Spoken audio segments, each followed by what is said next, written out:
हाय, hello, नमस्कार. सगळ्यात आधी तर आय एम रिअली सॉरी कारण मी व्हिडिओ संडेच्या ऐवजी मंडेला अपलोड करते बट अरे अजिबात जमलं नाही मला काल अपलोड करायला. बट एनिवेज आज मी डिसाईड केलं होतं की मस्तपैकी माझा वॉर्डरोब लावायचा आणि ना माझ्याकडे बरेच कपडे होते जे मी वापरले नव्हते आणि असं मी प्लास्टिकच्या त्या म्हणजे ज्या आलेल्या पार्सलमध्ये ना त्याच बॅगेत ठेवलेले. पण ना मला खूप जण बोलले की असं नाही ठेवायचं, तो कपडा खराब होतो वगैरे. But please help me out जर तुमच्याकडे काही सजेशन असतील की मी कसं ते नवीन कपडे व्यवस्थित ठेवू. ही बॅग आहे माझ्या कझिन्ससाठी कारण माझ्या 2 बहिणी बऱ्याचदा येत असतात. सो त्यांच्यासाठी एक बॅगच करून ठेवली आहे त्यांच्या कपड्यांसाठी. आणि दुसरी गोष्ट तर हा सगळा पसारा आवरला कारण आम्हाला जायचं होतं डी-मार्टला. सो इथे ना शिरो बिलकुल ऐकत नव्हता कारण मम्मी स्कार्फ बांधत होती आणि त्याला स्कार्फ बांधलेला बिलकुल आवडत नाही.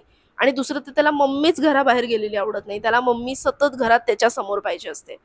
त्यामुळे तो मम्मीला भयंकर हैराण करत होता आणि त्याची एवढी चिडचिड होत होती, खूप चिडत होता तो. आम्ही कसं तरी त्याला शांत काढ केलं. काढ काढ. हे नको बांधू, नको बांधू, नको बांधू, नको. तुला नाही आवडत, नाही आवडत, नाही आवडत, नाही आवडत तुला.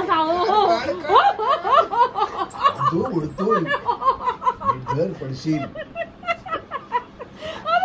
ए, चष्मा, चष्मा, चष्मा. हो हो हो, काढते काढते काढते ना. काढलं काढलं. हे बघ.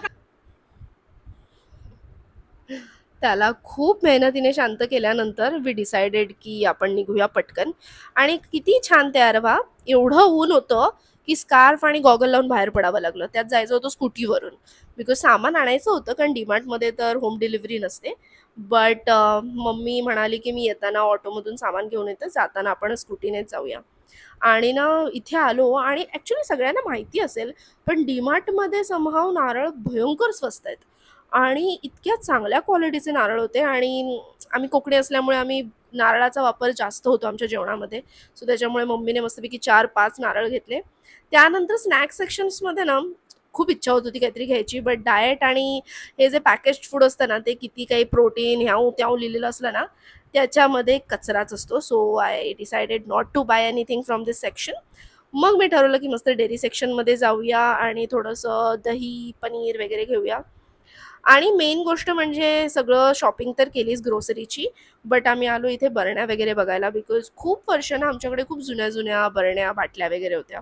सो वी डिसाइडेड की यावेळेला थोडंसं काहीतरी तशी शॉपिंग पण करूया क्रॉकरीची. सो नाही नाही म्हणता म्हणता खरं सांगायचं तर खूप जास्त शॉपिंग झाली. आणि 3 बॅग्स भरून आम्ही शॉपिंग करून हा या विचारात होतो की हे सामान 2 माळे आमच्या बिल्डिंगमध्ये चढवायचं कसं आणि त्याच्यानंतर चढवलं तर चढवलं त्याच्यानंतर ते लावायचं पण कसं. आणि एक्साइटमेंटमध्ये बरचशी क्रॉकरी वगैरे घेऊन आलो आहे आणि आता हा सगळा पसारा झालेला आहे. बट मी आणि मम्मीने ठरवलं की आपण जराही टाईमपास नको करूया कारण हे सामान आजच्या आज लावलं तर ठीक आहे, नाही तर अजून अजून ते डिले होत राहील. आणि फक्त सामान लावायचं होतं बट आपल्या मम्म्या. सो फक्त सामान लावायचं होतं आणि आमच्या मातोश्रींनी काढली साफसफाई अचानक. तिला सज्जा चेक करायचा होता.